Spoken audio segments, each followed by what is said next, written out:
सबके प्रजापति भगवान ब्रह्मा हैं और जो ब्रह्मा को प्रकट किए वो भगवान नारायण हैं। जो भगवान नारायण जिनके अंश हैं वो भगवान श्री कृष्ण चंद्र जो हैं, निकुंज बिहारी हैं। भगवान किसी की रचना नहीं है, स्वप्रकाशित हैं, स्वयं प्रकट हैं। भगवान का शरीर कर्मजन्य नहीं है, इच्छयात वपुषः। भगवान स्वतंत्र रूप से आत्मस्वरूप से, कोई शासन नहीं, कर्म का शासन नहीं, माया का शासन नहीं। हम सब प्रकृति के अधीन होकर जन्म लेते हैं। भगवान प्रकृति को अधीन करके प्रकट होते हैं। भगवान जैसे मत्स्य अवतार, कच्छप, वाराह आदि अवतार लेते हैं तो ये कोई कर्म बंधन से तिर्यक योनि को प्राप्त कच्छप वाराह थोड़ी है, नहीं, चिदानंद रूप धारण करते हैं, शरीर के आश्रित नहीं होते। जैसे हम और हमारा शरीर अलग है। मैं तत्व जो है आत्मस्वरूप, शरीर पांच भौतिक है। ऐसा नहीं कि हम शरीर के आश्रित है, जो जो कर्म करेंगे उनका फल भोगना है। भगवान कैसा नहीं, भगवान का चिदानंद वपु है और उनकी जितनी चेष्टा होती सब चिदानंदमयी होती है। अब हमारे अंदर वो ज्ञान नहीं है तो हम उन्हीं चेष्टाओं को कर्म बंधन से युक्त प्राणियों से तुलना करने लगते हैं। कैसे कोई भगवान से तुलना कर सकता है? कैसे कर सकता है? भगवान आद्य गुरु शंकराचार्य जी ने कहा मैं ब्रह्म हूं, इसकी सिद्धि के लिए सब उनके सिद्धांत है आचार्य चरण के कि स्वयं मैं ब्रह्म हूं, ब्रह्म के सिवा कोई है नहीं, वही ब्रह्म मैं हूं। अहम ब्रह्मास्मि, अयम आत्मा शिवोहम। लेकिन वो एकांत में क्या कह रहे हैं? षटपदी है उनकी, एकांत में कह रहे हैं सत्यपि भेदापगमे नाथ तवाहम नमाम की नस्त्वम सामुद्रो ही तरंगा क्वचिन समुद्रो न तारंगा। नाथ, यद्यपि सिद्धांत में हम में आप में बिल्कुल भेद नहीं है, बिल्कुल सत्य विषय है, सिद्धांत है, एकोहम बहुश्यामा। पर प्रभु अभेद होते हुए भी बहुत बड़ा भेद है। क्या? समुद्र से तरंगें प्रकट होती हैं नाथ, पर किसी तरंग में ताकत नहीं कि समुद्र प्रकट कर सके। वायु विकार नष्ट हुआ तो तरंग समुद्र रूप हो गई, तो इसीलिए ब्रह्म हो गया हो। देहाभिमान नष्ट हुआ, आत्मस्वरूप में स्थित हुआ, ब्रह्म स्वरूप है, कोई संशय नहीं, अकाट्य बात है। चाहे भक्ति से देखो चाहे ज्ञान से देखो, वो भगवत स्वरूप को ही प्राप्त होता है। बस विकार नष्ट हुआ तो तरंग नाम की चीज नहीं, समुद्र ही है। पर प्रभु भेद इतना है कि समुद्र में अनंत तरंगें प्रकट होती हैं, पर एक तरंग की ताकत नहीं कि समुद्र प्रकट कर सके। बहुत महिमामयी बात आद्य गुरु भगवान शंकराचार्य जी ने कही। ये जो नहीं जानते हैं वो भगवान श्री कृष्ण को ऐसा कहने लगते हैं। 5 किलो का एक बांट लीजिए और ऐसे अंगुली में रखिए, देखो कितने घंटे रख सकते हो? 7 दिन 7 रात 5 किलो का बांट रख के दिखाओ।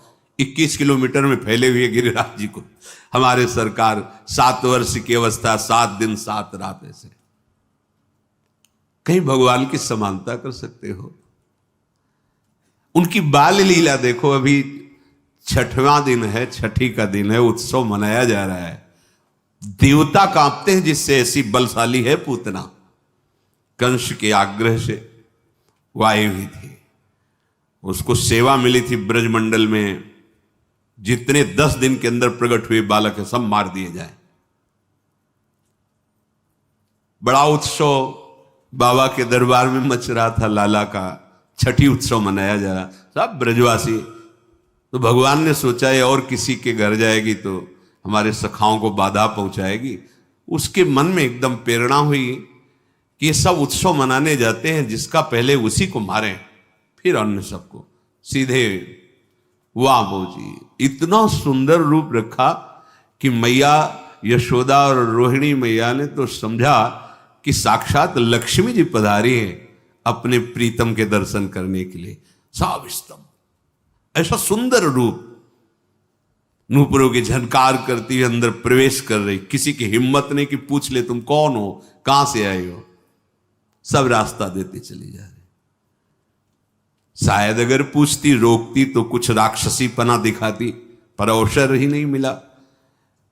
सामने देखा पालने में अनंत ब्रह्मांडों का पालन करने वाला छोटे छोटे चरणारविंद से खेल रहे, उठा लिया, अपने स्तन का पान करा। छठी का दिन है, ऐसी महाबली पूतना, महान सामर्थ्य से देवता कांपते हैं। 6 कोस में उसका शरीर गिरा था, 6 कोस।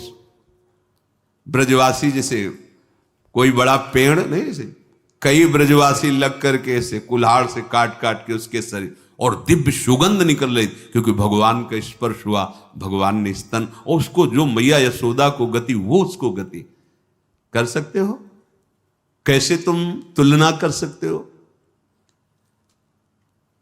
कोई 1000-2000 गोपी नहीं है, यूथ की यूथ गोपियां हैं, और सबके पार्श्व में श्री कृष्ण है, सबके गलबहियां दिए हुए श्री कृष्ण है। अगर कहा जाए तो गणना ही नहीं कर सकते कितनी गोपीजन, यूथ की यूथ गोपियां हैं। वेद की ऋचाएं, दंडकारण्य के महर्षि, मिथिला की कितनी कितनी गोपिकाओं के विभाग का शास्त्रों में वर्णन। और जब रास हो रहा है तो हर गोपी के पास श्री कृष्ण है, मनुष्य है।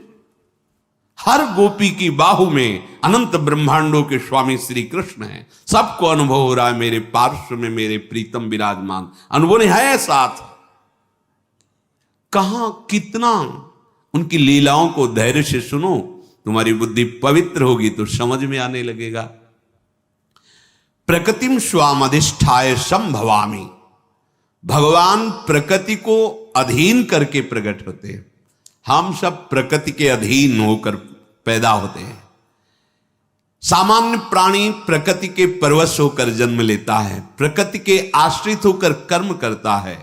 भगवान परम स्वतंत्र हैं, वो प्रकृति की अध्यक्षता में प्रकट होते हैं।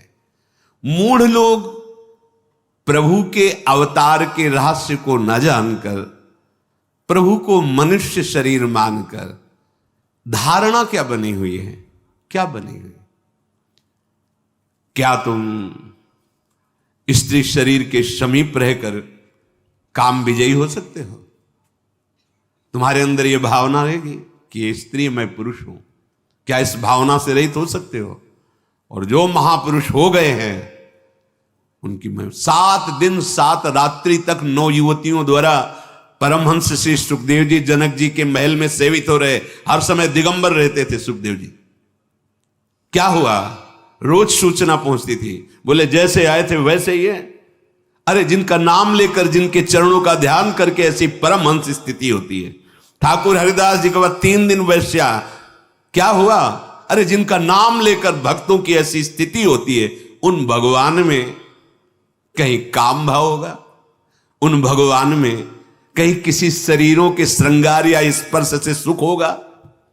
सुख सिंधु को किसी सुख की जरूरत है? अच्छा, उनके सिवा और है कौन? गोपी नाम चतत्पति नाम सर्वेशामेव च, जो गोपियों को पतियों के, जो चराचर जगत की आत्मा है, वही बने हुए, वो अपने आप से अपने आप में खेल रहे हैं। पर वो अपने आप से अपने आप में खेलना, वो बिना भजन के नहीं जान सकते, वो कोई काम चेष्टा नहीं है। पर ये मूढ़ मानुषी तनुमाश्रितम, वो समझते हैं कि भगवान मेरे जैसा ही शरीर धारण करके, मैं जिस काम आदि के अधीन होकर चेष्टा करता हूं, ऐसे भगवान के अधीन। वो भगवान तो माखन चोरी किए। अरे वहां बर्तन नहीं रखते थे नंद बाबा के घर में कि भाई भगोने में मक्खन रखा है या बाल्टी में दूध रखा है। 10 लाख गौएं, तो कहां कुंड बने हुए थे। कुंड, ये दूध का कुंड, ये दही का कुंड, ये माखन का कुंड, घी का कुंड, बाबा के यहां कुंड थे। लाला अगर दिन भर स्नान करता रहे तो भी लाला माखन नहीं पा रहा जाके। उन महर्षियों ने जो तप किया और गोपी स्वरूप से आए, उनका भाव पाने के लिए, उनको सुख देने के लिए, जैसी गोपी भावना करती है, लालजू महाराज उस चेष्टा को अपना भजन मानते हैं, अपनी सुख का अनुभव करते और उसी चेष्टा से जाकर उसको सुख प्रदान। काश ऐसा होता, लाला ऐसे करता, ऐसा करता, वैसे ठाकुर ये यथा माम प्रपद्यन्ते तास तथैव भजाम्य हम। ये जो मूढ़ पुरुष हैं, ये नहीं जानते कि अनंत ब्रह्मांडों के उत्पन्न, पालन और लीन करने की सत्ता इन्हीं से स्फूर्ति होती है। वो अवहेलना करते हैं प्रभु की। नहीं सुनना चाहिए ऐसे लोगों की बातें, नहीं मानना चाहिए। अगर ऐसे लोगों के पास बैठोगे, ऐसी बातें सुनोगे तो भगवत विमुख हो जाओगे। जो हम सुनते हैं, देखते हैं, बोलते हैं, वही मनन होता, जो मनन होता वही हमारी स्थिति होती है। ये उत्पत्ति विनाशशील पदार्थों को सत्य मान करके उनका संग्रह करना और भोगना, यही इनका उद्देश्य रह जाता है। वो ये नहीं जान पाते। जन्म कर्म च मे दिव्य मेवं यो वेत्ति तत्वतः त्यक्त्वा देहं पुनर्जन्म नैति मामेति सोऽर्जुन। भगवान कह रहे हैं, बड़ी कृपा करके भगवान अवतार लेते हैं। ये दुष्टों को मारना भगवान के लिए कोई बात नहीं। एक संकल्प करते हैं तो सृजन पालन लीला उसी संकल्प से चलती रहती है।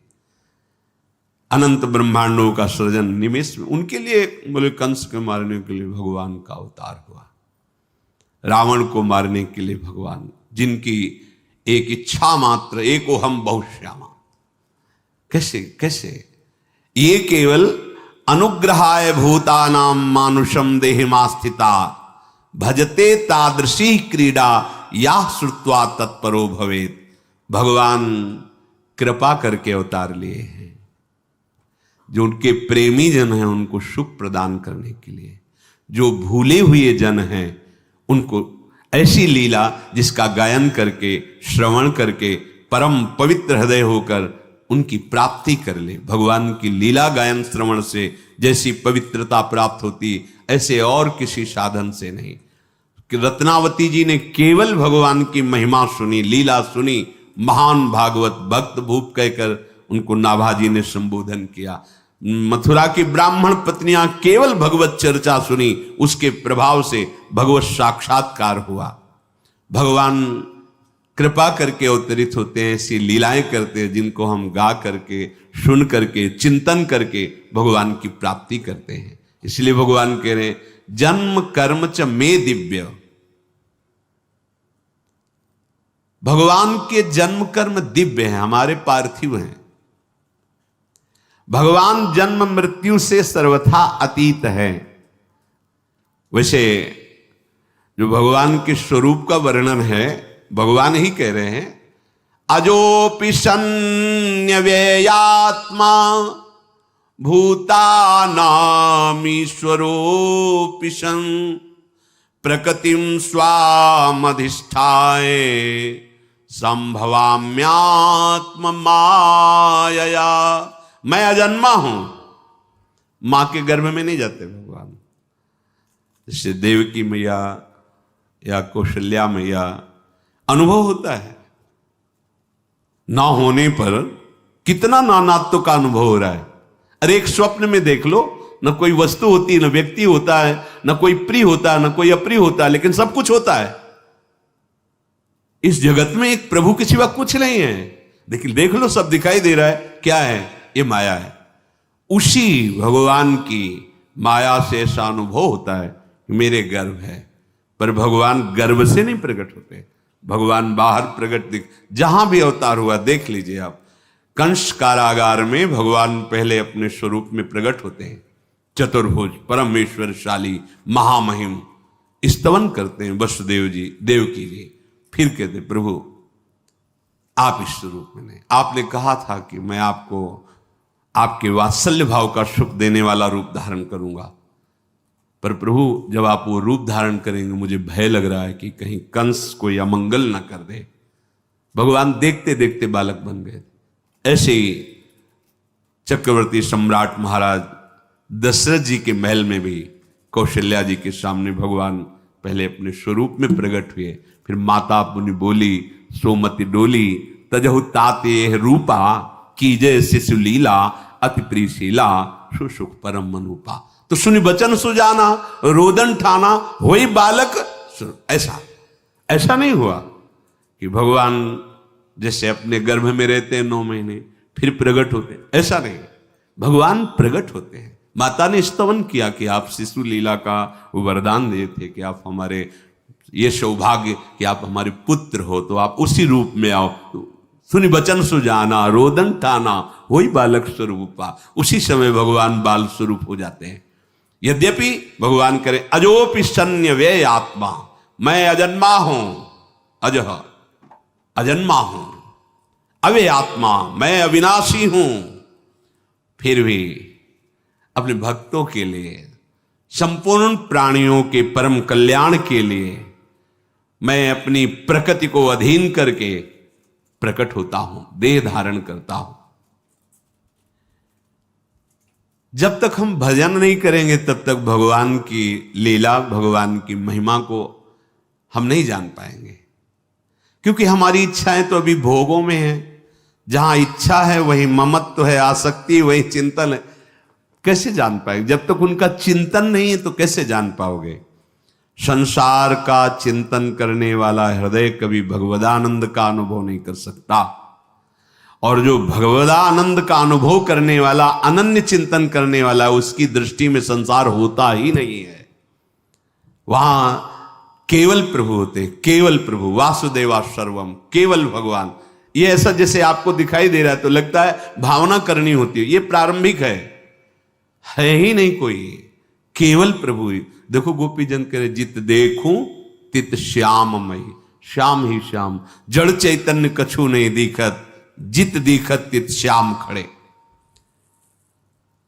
भगवान जब प्रकट होते हैं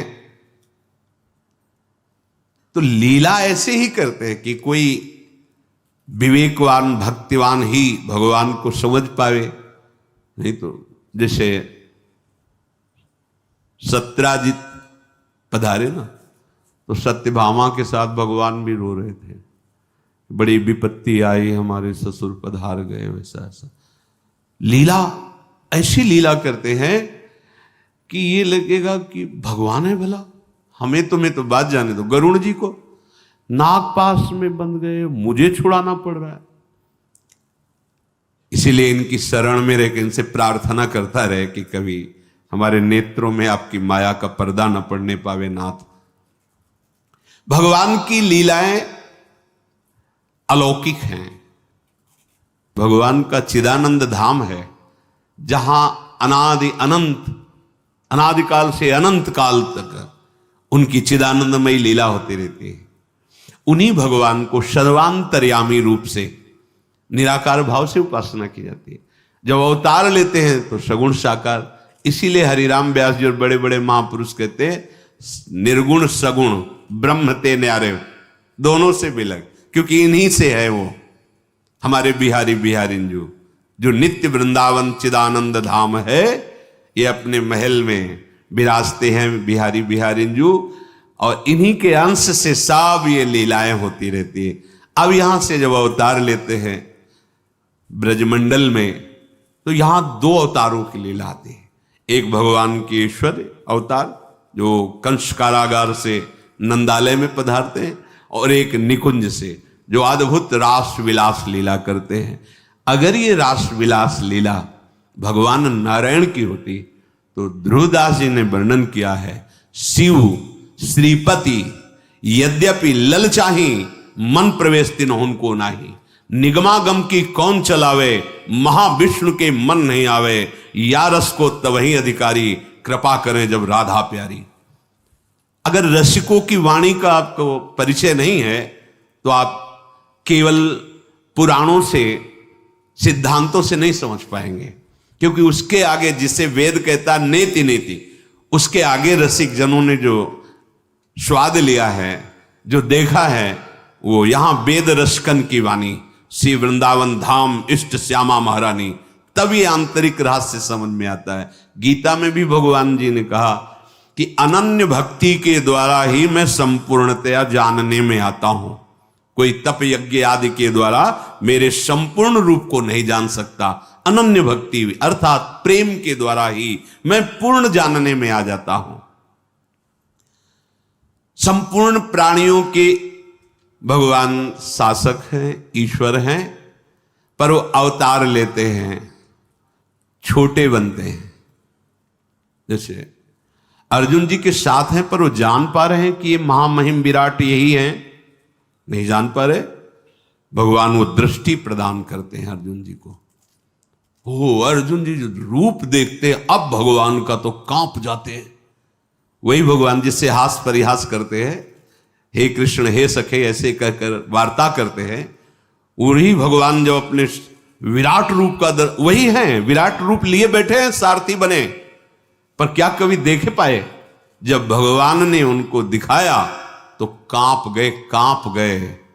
ये भी भगवत स्वरूप है अर्जुन जी। नर नारायण स्वरूप में विराजमान होकर के बद्री नारायण में सदैव तप परायण रहकर जगत का मंगल करते हैं। ये भगवान नारायण स्वरूप ही नर हैं ये अर्जुन जी। लेकिन भगवान के विराट रूप को देखा, आप पढ़ के देखो, कांप रहे हैं। तमादि देवा पुरुषा पुराणा तुमस्य विश्वस्य परम निधानम वेत्तास्य वेद्यम परमम च धाम त्वया ततम विश्वमनंत रूपम वायुर्मुवग्निर्वरुणा शशांका प्रजापतिस्त्वं प्रपिता महश्च। अर्जुन क्या देख पा रहे हैं भगवान के स्वरूप को। इससे भी लगे एक भूमा रूप का दर्शन कराया। कैसे कोई पार पा सकता? अगर ये जनावे तो जान ले, नहीं तो कोई पार ही नहीं पा सकता है। आप और आप स्वयं जाकर वहां प्रणाम करते हैं, भूमा पुरुष है, प्रणाम करो इनको, जो ब्राह्मण बालकों का अपहरण करके।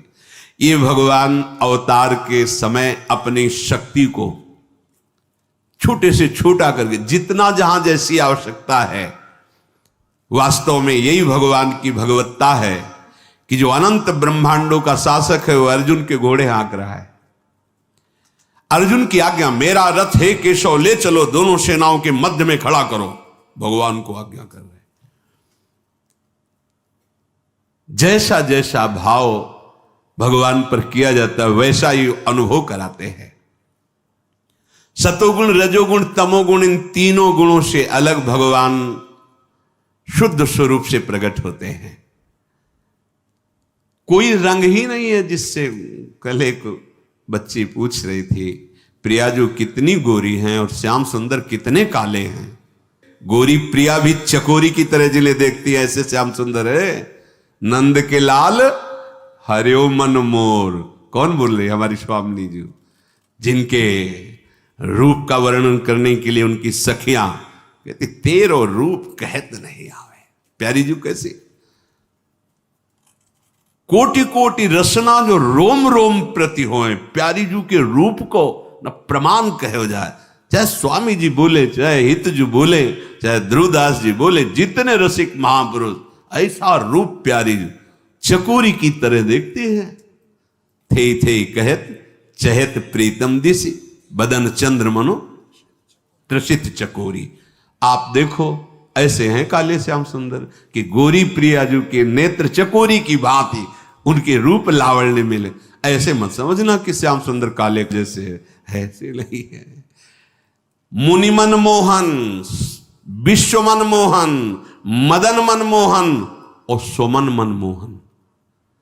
नंदालय में जो खंभे हैं वो मणिजटित हैं, तो लालजू की जो प्रतिबिंब जब तो माखन खाएगा, ऐसे वो कितना सुंदर रूप। और मैया देखकर आनंद ले। स्वमन मनमोहन, अपने रूप को देखकर लुभायमान हो जाते हैं और कहते हैं हमसे दोस्ती करोगे? वो रूप दिखाई दे रहा है, बहुत सुंदर, माखन खाओगे? नहीं खाओगे। अच्छा, प्रभु अनंत ज्ञान के समुद्र, अनंत रूप के समुद्र। और प्रियालाल का जो रंग है वो प्रकृति में है ही नहीं है। प्रकृति में सतोगुण रजोगुण तमोगुण से ही सब कुछ प्रकट हुआ है। और प्रभु का त्रिगुणातीत रूप है, सच्चिदानंद रूप है, तो स्याही ही सच्चिदानंद नहीं तो कैसे बना है? पर जितने रूप है सब उनके हैं, क्योंकि कहो सो कहा जहां प्रभु नहीं, पर होते हुए भी अभी वो नहीं, और वही ना होते हुए भी सब जगह है। बड़ी सुंदर पहेली है, सुलझा लो तो महापुरुष हो जाओगे। सबसे परे सब में भरे वही है, पर इतने सुंदर हैं कि तुलना में कुछ है ही नहीं। अनंत ब्रह्मांडों में है ही नहीं कि कैसे श्याम रंग की तुलना। बस ऐसे समझो जैसे द्वितीया का चंद्रमा प्रकट हो तो शाखा चंद शाखा में ऐसे, ओ देखो वृक्ष के डाल के एक हाथ ऊपर चंद्रमा दिखाई दे रहा है, ऐसे कि जैसे नवीन जलधर मेघ की कांति, जैसे केकी कंठाभ नीलम, पर नहीं है, उपमा नहीं। श्याम सुंदर की श्रीअंग कांति की तो बात जाने दो, उनका जो मोर पंख लगा हुआ है ना मुकुट में, मूर्छित हो जाओगे उसकी सुंदरता देख के। मोर है ही नहीं मोर पंख में ऐसा। दोनों अलग अलग करके दर्शन कराए जाते हैं जब उपासक आगे। चिदानंद में दिव्य कांति प्रकट हो रही मोर पंख में की, अरे उनके अंगों की तो बात जाने दो। भगवान शिव जब मुकुंद के चरणारविंद उनके ध्यान में आ जाते हैं ना तो उन्मत्त होकर तांडव करने लगते हैं। आनंद सिंधु के चरण, ब्रह्मानंद में छके हुए मधुसूदन सरस्वती जी महाराज जब इनकी रूप कांति देखते हैं ना तो कहते कृष्णात् परम किमपि तत्व माम न जाने। अरे होश उड़ जाए, ऐसे ठाकुर है, ऐसी श्याम कांति है जिसकी उपमा ही नहीं है। ऐसा लावण्य लालजू का, रसदात्री प्रियाजू का ऐसा सौंदर्य, ऐसा स्वरूप, यही सुख प्रदान करने के लिए दोनों युगल सरकार अपने अंश से वृषभानु भवन में और नंदालय में प्रकट हुए। तो जो भगवान के जन्म कर्म दिव्य हैं, ये पहले स्वीकार करो। स्वीकृति से ही आपकी अध्यात्म उन्नति होती है, ध्यान रखना। अगर देहाभिमान भाव है तो बड़े से बड़ी साधना कर लो, उसका फल मिलेगा, ब्रह्मलोक तक पहुंच सकते हो, लेकिन जीवन मुक्त नहीं हो सकते, प्रेमी नहीं हो सकते। स्वीकृति, देह स्वीकृति तो ब्रह्मलोक तक जा सकते हो। बड़ी बड़ी साधना, बड़ी बड़ी तपस्या, मैं तपस्वी, मैं साधक, मैं त्यागी, मैं, उसका फल मिलेगा आपको। लेकिन इस मैं का समर्पण जब होता है तब जो दिव्यता आती है। ये समर्पण कब होता? पहली स्वीकृति हृदय में कि प्रभु हैं, प्रभु दिव्य है, उनकी लीला दिव्य है, उनका नाम त्रिगुणातीत है, उनका धाम त्रिगुणातीत है। किसी की मत सुनो। ये जो नाम की निंदा करते हैं, धाम की अवहेलना करते हैं, नामों में भेद पैदा करते हैं और नाना प्रकार की उपासनाओं में, ये भगवान की माया के द्वारा हमारी परीक्षा हो रही अपनी इष्ट निष्ठा की। किसी की निंदा नहीं करनी, पर अपनी इष्ट निष्ठा की, जो गुरु प्रदत्त नाम धाम रूप लीला। कोई भी ज्ञानी महापुरुष, कोई भी सिद्ध महापुरुष बिना नाम के नहीं है। खूब भ्रमण करके बड़े बड़े ब्रह्मानंद में छके हुए महापुरुषों के संग से बात अनुभव करके, वो भी नाम में ही लगे हुए। अनुभूति हो गई है, पर अपने आत्मस्वरूप प्रभु की सेवा में। हमने तो बड़े महापुरुषों को देखा शालिग्राम भगवान की सेवा करते, ब्रह्मबोध संपन्न महापुरुष, चरणामृत लेना, तुलसी चढ़ाना, प्रणाम, संन्यास, ब्रह्म मार्ग, ब्रह्म की अनुभूति करने वाले। हाँ, अरे सनकादि से बढ़कर कौन है? हरिशरणम हरिशरणम। होश में कलयुग है, जिससे तुम्हारा काम बनेगा उसी को बिगाड़ दिया जाएगा, वही भाव बिगाड़ दिया जाएगा। मत सुनो किसी की बात, मान लो खुद तुम्हारा हृदय कहने लगेगा कि आप सत्य मार्ग में हो। भगवन नाम, भगवत लीला गुण गायन श्रवण और भगवत धाम, ये उपासना के विशेष खंभ हैं। इन्हीं पर प्रेम प्रसाद, प्रेम महल खड़ा होगा और उसी प्रेम महल में प्रिया प्रीतम की लीला में आपका प्रवेश होगा। भगवान का जन्म मृत्यु से सर्वथा अतीत स्वरूप है। कहीं ऐसा थोड़ी हुआ कि भगवान पधारे तो फिर उनके श्री विग्रह को संस्कार किया गया, कहीं ऐसा? अगर ऐसा कहीं तो ठीक नहीं है, क्योंकि भगवान अवतरित होते हो अंतर ध्यान हो जाते हैं। भगवान श्री राम अपने परिकर सहित सरयू में अपने साकेत धाम पहुंच गए। भगवान द्वारिकाधीश विमान आया, पहले उस जो बाण बेधने की लीला उसको पहले पहुंचाया परम धाम, और आप अपने परम धाम को गए। भगवान का दिव्य जन्म और मृत्यु से अतीत स्वरूप है।